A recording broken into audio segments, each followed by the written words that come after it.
Oh, I was just looking up apologetics, and I wanted to ask, have you heard of the Kalam cosmological argument? Yes. We have, yes. And what do you think of it? Does it... Do you want to explain it in 30 seconds, just for people who aren't aware of it? Can you go over it real quick? Sure. Premise one, everything that has a beginning of its existence has a cause of its existence. Premise two, the universe has a beginning of its existence. Therefore, premise three, the universe has a cause of its existence.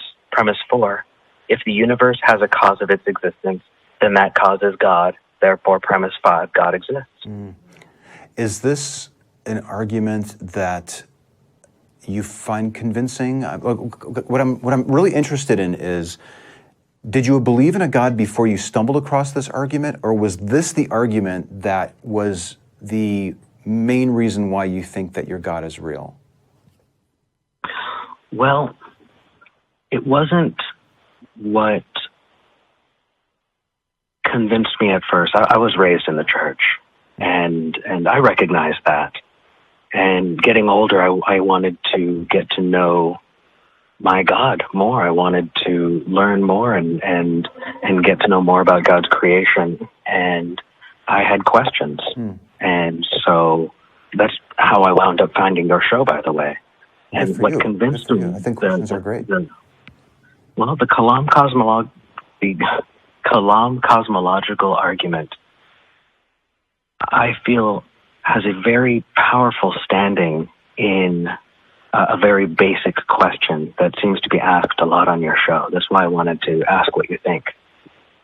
Sure. Do you want to jump in? Or? I mean, I'm willing to, but I feel like the the approach that I would generally take is very different than yours. So what I'd really like to just revisit, if you don't mind, Stephen, is, and I love the idea that you're questioning and you're seeking out other resources, and you've even stumbled across this show as a resource in your journey to figure out what's true. I admire you for that. What I'm wondering, though, is if you hadn't discovered the Kalam cosmological argument, I'm even stumbling across saying it, would you be just as confident that the God exists now that you have this argument? Or were you equally as confident that your God exists prior to discovering the argument? Well, it's not so much a question of confidence as much as it is getting to know more of God's existence. And the more I get to learn about how our Lord has done so much, and how this world has been put together, I'm fulfilled spiritually. This isn't a confidence question as much as it is filling in those gaps that people ask, and it seems that your show includes a lot of these questions and a lot of these gaps. It does. And I wanted to present the Kalam argument as just one of those. Okay. I actually, as far as more convincing evidence, I do have several prophecies that were made true eventually for the Bible. Stephen, I don't mean to interrupt so abruptly, but I did want to talk a little bit about the Kalam cosmological argument, because when you began this conversation, you said, "Oh, I was just looking up apologetics," which makes it sound like you had a belief and then you were going to find reasons on the internet why you should continue to hold it. And I'm more interested in talking about why you believed it before that. Right? Like what originally convinced you? Because you said you were raised in the church, and that that's what originally convinced you. But there are not just apologetics for Jesus and the Christian God or the Jewish God. Let me answer that. Allah. Let me answer that. I'm sorry. What's your name? Jamie. Jamie.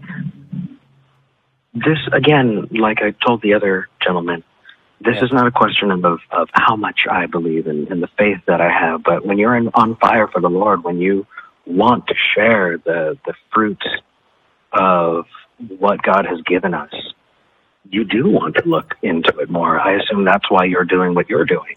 You're on fire for your religion, atheism, and hold on one because second, of that, Hold on, we've got a couple things to respond to there, Stephen. All right, so yes, I understand. I think I understand what you're saying, and what I think you're saying is that you form this belief in this God, you believe that it's true, and it's inspiring you to research it even further. Is that where we're at right now? Yes. Okay. Yes, I think that's a fair assumption. That's a fair assessment. Okay.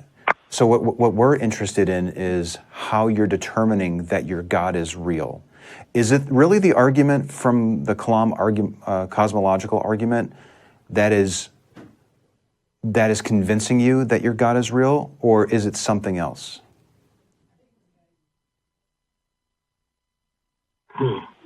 Well, let me think about that. Take your time. I do see what you're saying. I was raised in the church. I obviously had this belief beforehand. I would be lying to you if I said that wasn't the truth. Mm-hmm.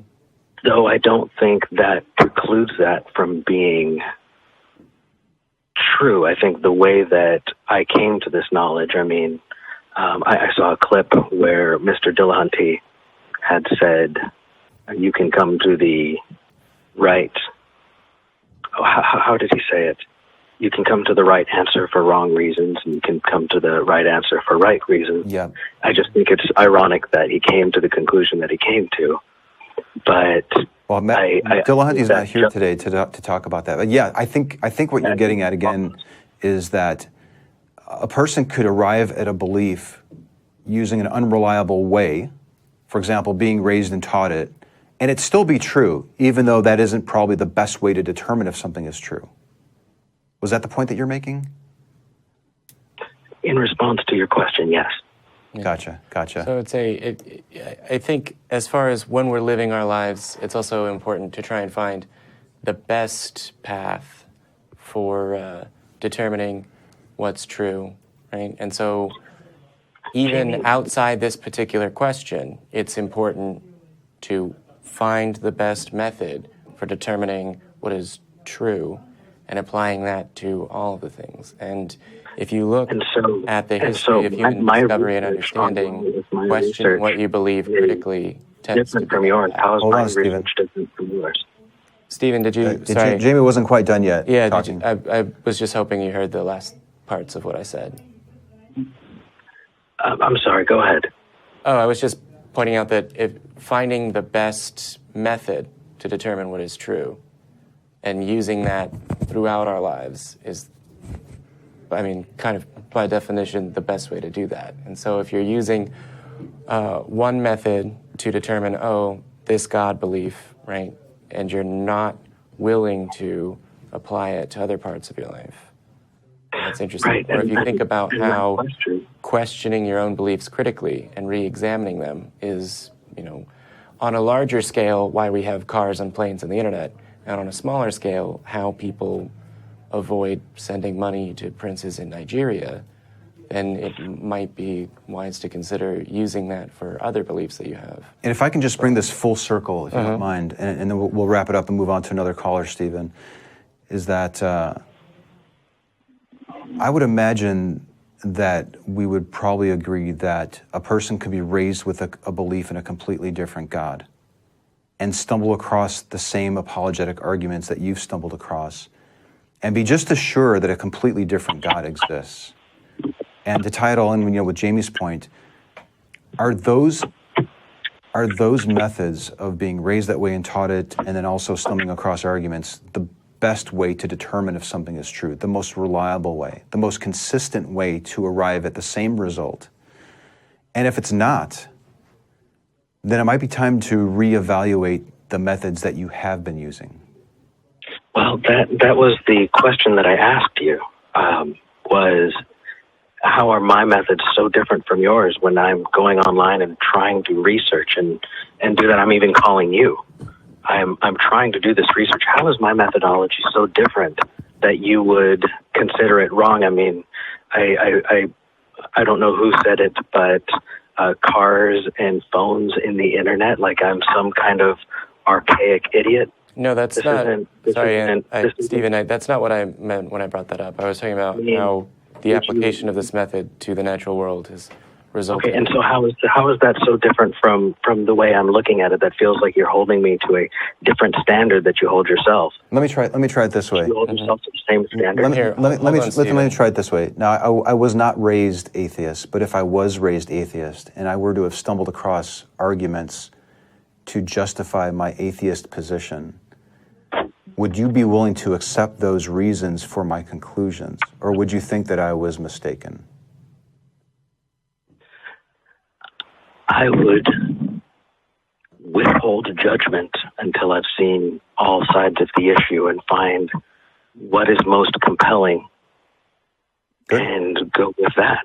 Yeah, but I think what he's asking is, would you say, fair. He'd reasoned well if he'd been raised atheist and then continued believing atheist and then thought, I should find arguments on the internet that support my belief, and then that's sufficient for me to conclude, yes, I will hold my atheist position? Or would you want him to look more critically at his position? No, that is the standard that I'm holding myself to. That's what I call to get your opinion on. I feel like one last question. Hold on, one last question. The point here, though, is if somebody used your same standards, would they always arrive at the specific God that you believe in? Or is it possible that they can arrive at a different conclusion? I believe that they would come to the same conclusion I did. I'm sorry to disappoint you, Stephen, but the method you're describing is also the method that Muslims use.